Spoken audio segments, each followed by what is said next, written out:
As the early ballots are already in the mail, I just received mine yesterday. We are pleased to welcome one of the candidates for Cochise County Superior Court Judge, Ruth Faulkner, to the Cool FM studios today. And as a matter of full disclosure, this interview is being paid for by Faulkner for Superior Court. Ruth, thank you so much for joining me today. It's great to see you. It's a pleasure to be here, Jeff. You look just like you do on all your posters all around the county. Well, thank you. Let's talk about this. How has this journey been thus far? This is brand new territory, and exploring something like this and going through a process of becoming an elected official. What has been some of the most exciting things or some of the most frustrating things that you've had to deal with? Well, trying to keep the giant signs from falling over is certainly an adventure. As the monsoons begin to. Exactly. But I mean, I love this county. And I think the neat part, the wonderful part about running for judge is being out there, going to the different events, meeting all the wonderful people in our county. So that's the good thing about running for judge. That's exciting. How long have you lived in Arizona? Well, I'm a 40-year Arizona resident. I moved here from Pennsylvania. So I've lived here longer than I have Pennsylvania. So. And where did you earn your law degree? I went to the Sandra Day O'Connor College of Law at Arizona State University, and I had the great honor of meeting Sandra Day O'Connor. Oh, wow. What was that like? Amazing. It was very interesting because no one would hire her because she was a woman and she had to forge her own path, and just that inspiration of never giving up and forging your own way.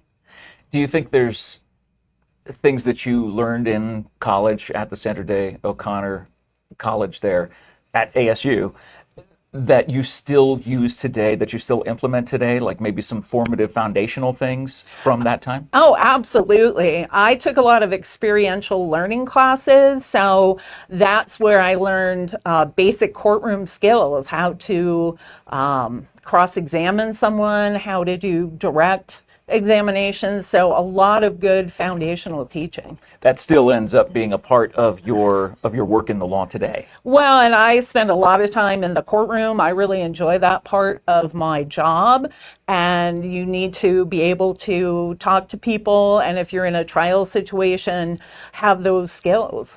Without a doubt. How long, we talked about how long you've been in Arizona. How about Cochise County? How long have you been here? I have been here since 2017, so it's almost 10 years. Yeah. And I came down here for a job and fell in love with the county, and it's my home. And where have you worked during the time you've been here? I worked for the legal defender's office with the county doing juvenile defense. Then I transitioned into adult defense work, and then I was offered a job with the county attorney's office and have been there for about 8 years now. Oh, 9 years? No, 8. I've been there a while. Time's fun when you're having flies, or something like that. Let's talk about how your work at the county has prepared you to take this step, to run for Superior Court Judge. Lots of courtroom experience, lots of talking with people. I'm currently running 3 justice courts, so I have to make sure our cases are moving, whether that's a plea or a trial. You have to talk to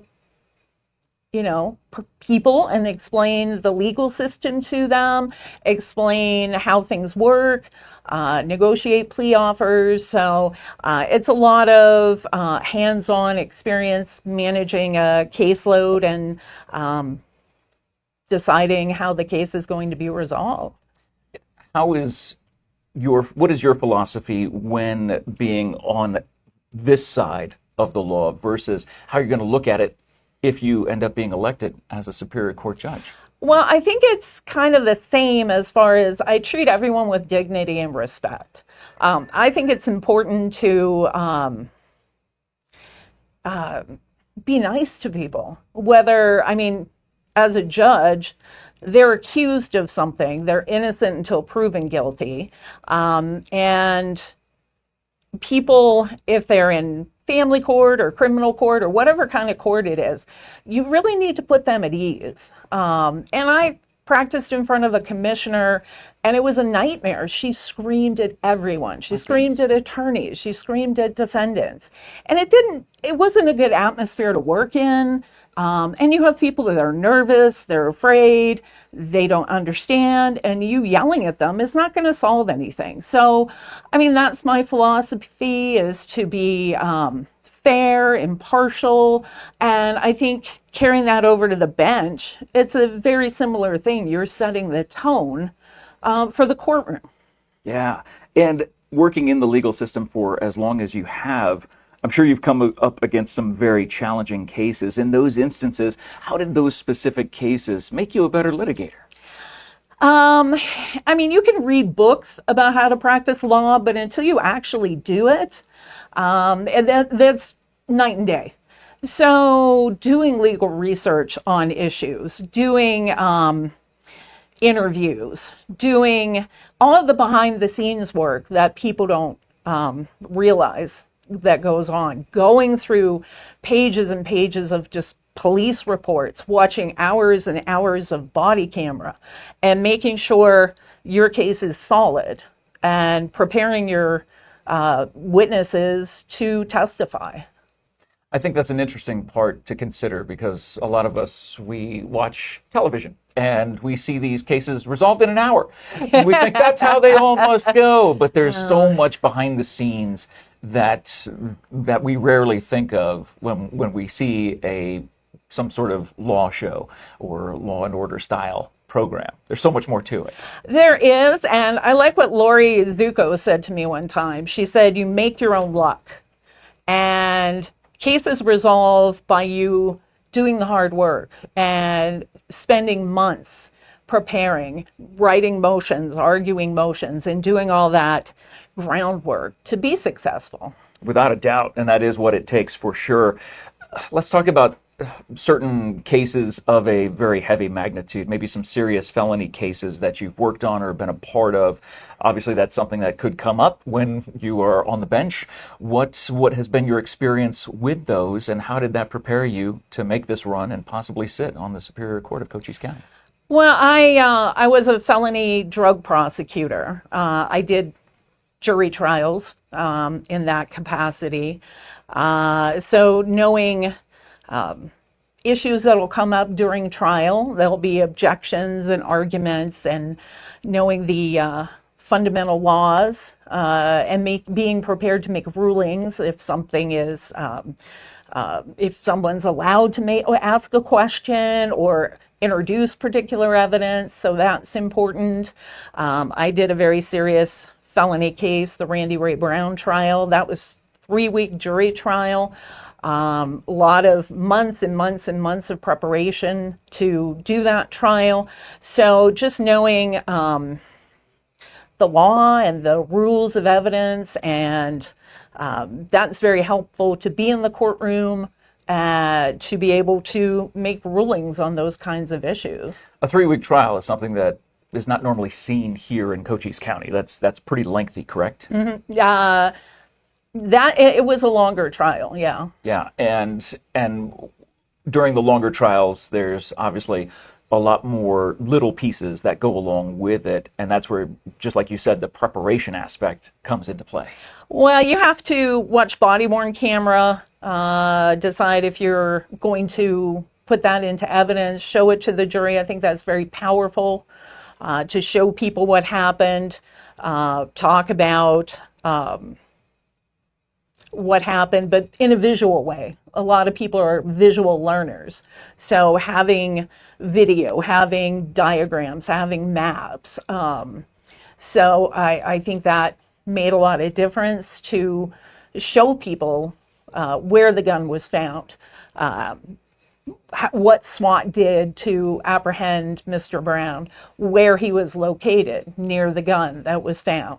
So those, connecting those dots, made a big difference. A huge part of the law. That's what it is, being able to lead people in the jury to make the conclusion that you would like them to. Looking at your judicial philosophy. How would you characterize your judicial philosophy and maybe the role of a judge in the law? I think I'm fair but firm. I think at some point you listen to the arguments, you look at all of the evidence, and then you have to make a decision based on the law, based on the evidence. And so I think everyone can think of instances where that didn't happen. So I think that's important, to follow the law and base your decisions on the evidence and on the law. Are there steps needed to improve access to justice and efficiency within our Cochise County court system? And what can a Cochise County Superior Court judge do to affect that? The one thing that came out of COVID was that it forced the judicial system to move into the 21st century.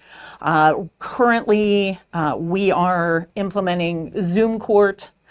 I think for victims, it's tough going through the system, and to drive all the way down to Bisbee for a hearing that might be 5 or 10 minutes, that takes a lot out of them. They're taking out of their work, their day, and a lot of times not a whole lot happens. It's hurry up and wait, which is frustrating.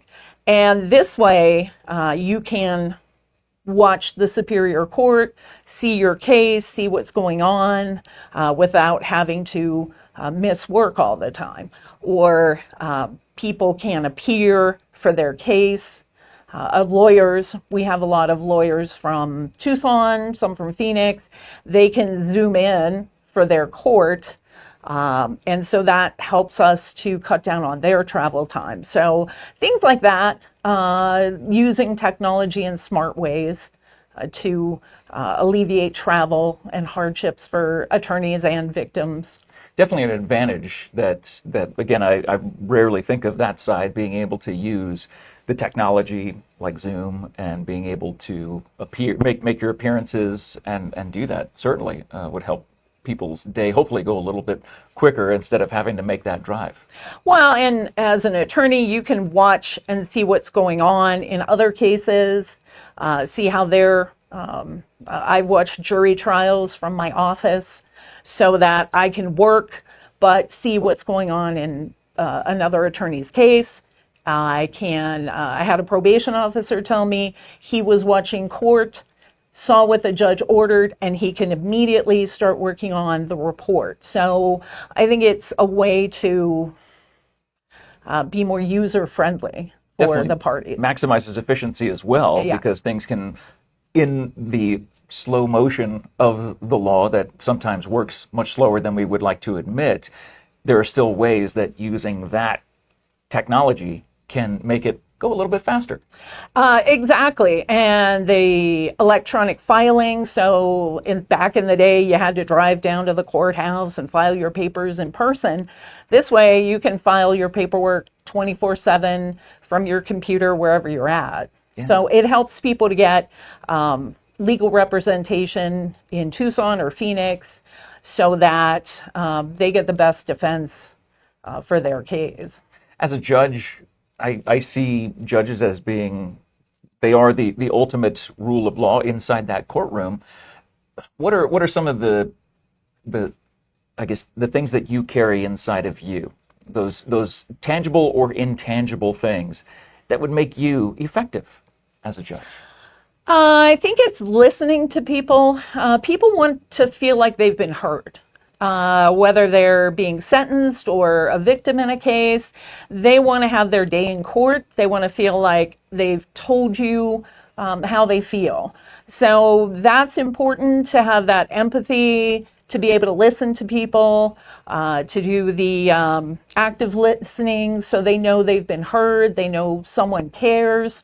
I think it's important for victims to come to court and let the judge know how they feel, how the case has impacted their life, just empathy and just years of experience working with people in the legal field and in other fields, and just being able to know the weight of what people are going through. That this is not, I might enjoy being in the courtroom, but other people don't. And it's scary, and it's something that's majorly impacting their life, no matter what it is. So being able to almost put yourself in their shoes to make them feel a little bit more at ease during this thing that they're going through. That, and speaking, so many attorneys speak like a lawyer. They're trying to throw out Latin phrases. And just being able to break things down to ordinary, the ordinary man or woman, to be able to explain legal concepts to people so that they understand what's going on in the case. Yeah. I guess an important question before we wind up our time here with Ruth Faulkner running for Superior Court Judge of Cochise County. The ballots are available now. They're out. They're in the mailboxes, and as people are getting their ballots, I guess an important question would be why? Why do you want to run for Superior Court Judge? I think it's important to have good people on the bench who will follow the law, they know the law, and can make good decisions. And that's why I'm running. And knowing that those are the reasons why, and having those laid out in front of you, the challenges that you face over the next couple of weeks, what are some of those in this final push toward mid-July? The problem, I think, is that the judge race is lower down on the ballot. People don't really know who's running. So just to get my name out there and let people know who I am and why I'm running. And because a lot of people just don't know how the judges impact their lives on a day-to-day basis. And speaking of who you are, before we wrap up, of course, why don't we ask some fun questions about some hobbies that Ruth Faulkner has that maybe not all of us can relate to, being an attorney or graduating from the Sandra Day O'Connor School of Law. Not all of us can relate to that, but maybe we can relate to some of the hobbies that Ruth Faulkner has. What are some things you enjoy doing? I enjoy doing genealogy. What is it about genealogy that you enjoy? Just learning more about the past, where I came from. It's fascinating to see who my ancestors were, what they did. And so you just never know what skeleton's going to fall out of the closet, or, what new discovery you're going to find out about your family. How has that been for you, discovering about your family? How far back have you gone? I've gone back to 1740 in Philadelphia. I have an ancestor who fought, he was at Valley Forge during the Revolutionary War. I have a lot of Germans. I didn't know how German I was. I have a lot of people who came to America from Germany in the 1800s. And it was my grandmother's father was murdered. I had no idea. Nobody knew. So that was amazing to find out that he was murdered when she was a very young child, and she ended up in an orphanage. Wow. So just the things you learn from genealogy. Exactly. And being able to go back through the records and all the way to, like you said, the 1700s and to Valley Forge. That's wild. I'm very proud of that. I'm very proud of that. And the long military service, War of 1812, Civil War, First and Second World War. So you get to know all of these people who fought for our country. And so I'm very proud of that, and want to get back into it after the campaign. And how interesting that here in America's 250th, you're discovering all of these things that have led to this point of those amazing people who are in your genealogy. It blows my mind when I think about it. That's really neat. What else do you enjoy doing? I enjoy shooting. Yeah, so I haven't, my guns miss me. I haven't shot in a while, so. Really? What have you been doing? No. But yeah, I enjoy shooting, and hopefully can get back to the range. Rifle, handgun? Handgun. Okay. Handgun. And obviously, what are some things that maybe people don't understand about range shooting that can teach a person practical things in their lives?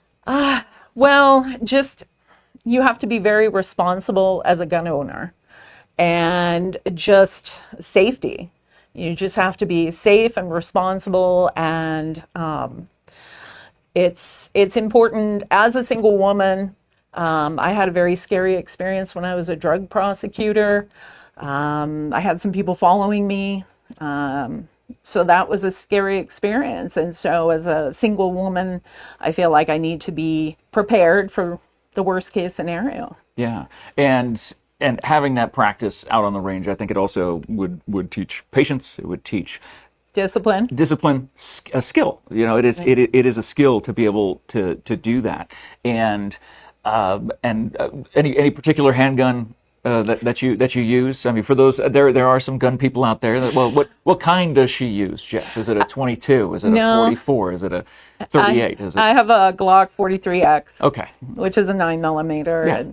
And and a Glock 17, and I have a SIG. So a good collection. A small collection compared to other people, but. And they do miss you, but they miss me. But before we wrap this up, Ruth, thank you so much for taking the time to talk to us today.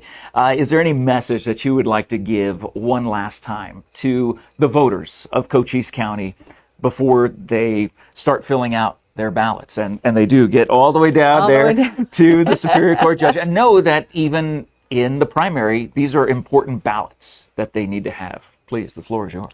Well, thank you. And I just would ask for your vote, whether by mail or in person. And I'm a conservative, lifelong Republican, and I'm committed to the people of Cochise County. And that's why I'm running to give back in a more meaningful way. So.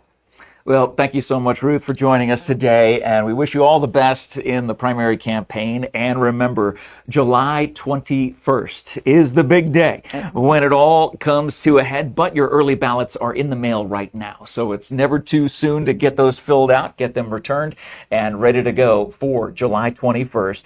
And thank you again. This video has been paid for by Faulkner for Superior Court. She is running for the Cochise County Superior Court. And one more thing before we go, obviously there is a little bit of time left before July 21st. Where can people come find you if they have questions for you about your platform or things that are important to them that they would like to get across to you? Obviously, you're very public. You're in the communities all across Cochise County. Where are places that people can find you over the course of the next couple weeks? I'll have a booth at Stand Up for Freedom. That's Saturday, the 27th of June. And supporting the Warrior Healing Center, so very, very good organization. And then the 4th of July here in Sierra Vista, I'll have a booth, so come on out and say hello. Great places to meet. The lady who is running for Superior Court Judge of Cochise County, Ruth Faulkner. Thank you so much, Ruth. Thank you, Jeff.